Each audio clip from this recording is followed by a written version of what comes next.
All praises unto Yahweh Shem Yahushai, double honors to the apostles of GMS, honors to you brothers that be pushing the truth and sincerity.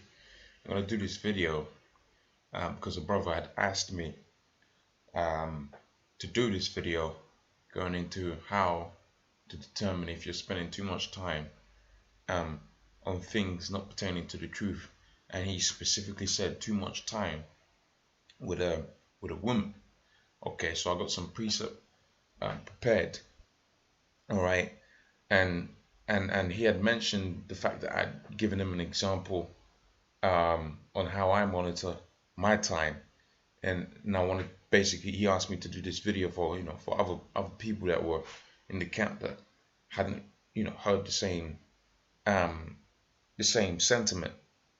Okay, and pretty much how I do it is I measure it against something that I like to do, but I know it's hard work. For instance, I like to go to the gym. All right, try to get a few sessions a week. And what you notice is every time you're doing something that's not conducive to the truth, all right, maybe spending too much time with your woman or whatever, that amount of time that you spend doing that hard work that you like to do, but it's hard work. Let's, for instance, in my example, going to the gym, and that time starts going down, man. Okay, and what I've seen with certain dudes within the world that so-called train and their so-called bodybuilding and all of that, which is all vanity. Let's not overlook that. That's all vanity. But at the end of the day, whenever they find a chick or they start getting up into a woman and all of that, you don't see these guys for extended periods of time.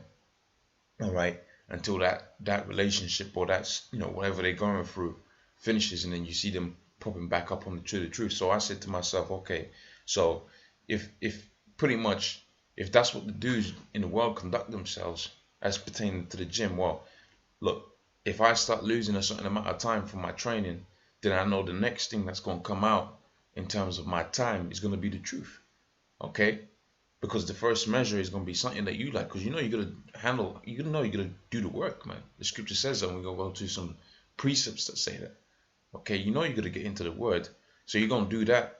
But what you're going to do first is start taking out time in other things that you like to do, but it's hard work, man, because you're gonna get lazy, and you're gonna want to be with, whether it's a woman or whether it's some other enterprise that's outside of this truth. You're gonna want to do that. Okay, so the first thing that's gonna go out is the stuff that you like to do, but you don't really have to do it. Now, when it comes down to you ain't going in there anymore, guess what's gonna be the next thing that Satan's gonna take away from you? Right? He's going to start taking and chipping away that time that you spend in this truth. So that's the measure I put in. You lose a bit of time in, whatever venture you're doing, okay? But once you know how to moderate it by that, all right, putting time into this truth becomes that much easier, man. Okay, so that's just the example that I had and I used, and a brother had asked me to put that on the camera, on the video. But let me get into some precepts, okay, and we can expound upon what the scriptures say is concerning this matter. So this is the book of 1 Corinthians, the 7th chapter, and the 29th verse. It says, "But this I say, brethren, the time is short." So we're getting into the time where all of these prophecies that the Lord had prophesied is coming to pass, man. All right, it's got it to where you got out there in the Middle East, things are popping off. All right, numerous amount of chariot sightings. Okay, all kind of freak weather storms and weather phenomena, they're all coming to pass because we're in that time when the Lord, the highest, is beginning to revisit the world that He made. Okay, it says, "It remaineth that both that have wives be as they had none." Okay, so that means you ain't gonna be spending too much time with a woman. Really, you don't want to. Soldiers don't. Okay, they go in, get the pussy, right, just to put it out there, and you might spoon or whatever for but then really you want to get back onto your objective, man. Okay, because any dude that's deals with a certain amount of women knows this one thing for sure, man. Of which you ain't supposed to be dealing with numerous amount of women. You're supposed, the scripture talks about you being focused upon to this truth, man. Lord give you a woman, deal with just that one, man. Okay, and that goes back onto what Elder Gabar had said. All right, but the point I was making is women have a thing of power. They're attracted to men in positions of power. Okay, That means there's gonna be a lot of adulterous nonsense out in this society, man. And you getting all up into this chicken head, and behind your back she's committing all kind of adultery, man. You're better off pushing this word and getting into it, and maybe losing it on the fact that you're spending too much time doing this word, man. Pushing this work.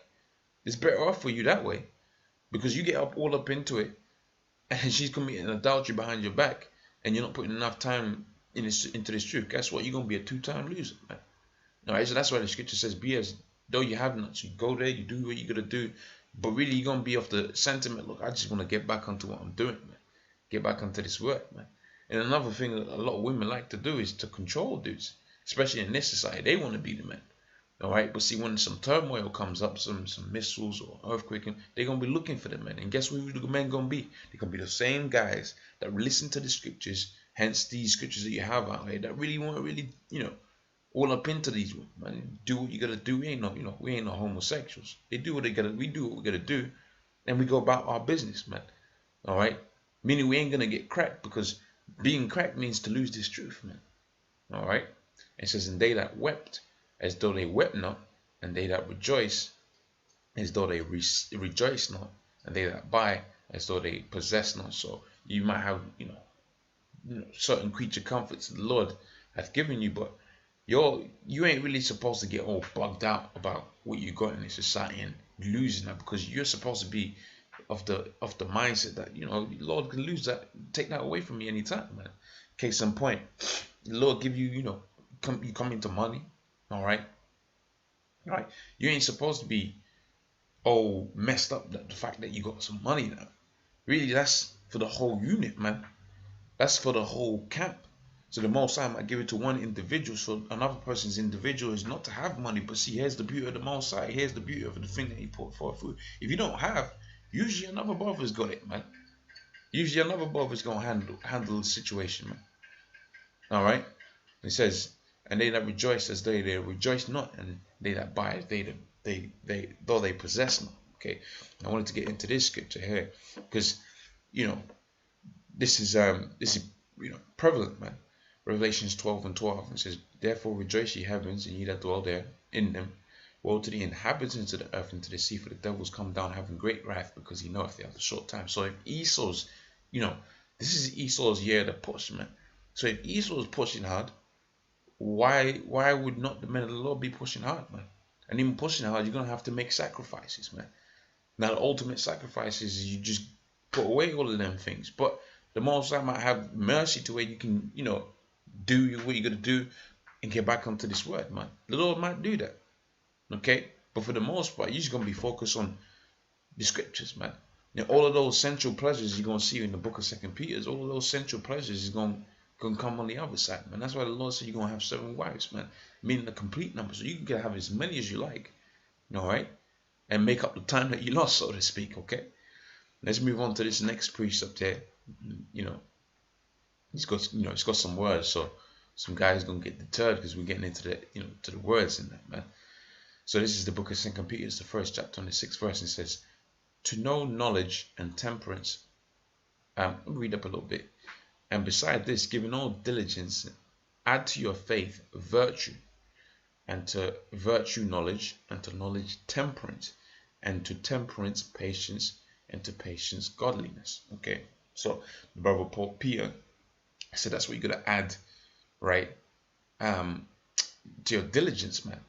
To push in this word, you might have a guy that gets into the scriptures, the precepts, all kind of diligent, all right, but he hasn't got those qualities of faith, all right, because you've seen a lot of guys fall out. They were all, super duper Israelite prophets, man, all right, but they weren't the prophets because they didn't have the faith, man, and they fell out, all right.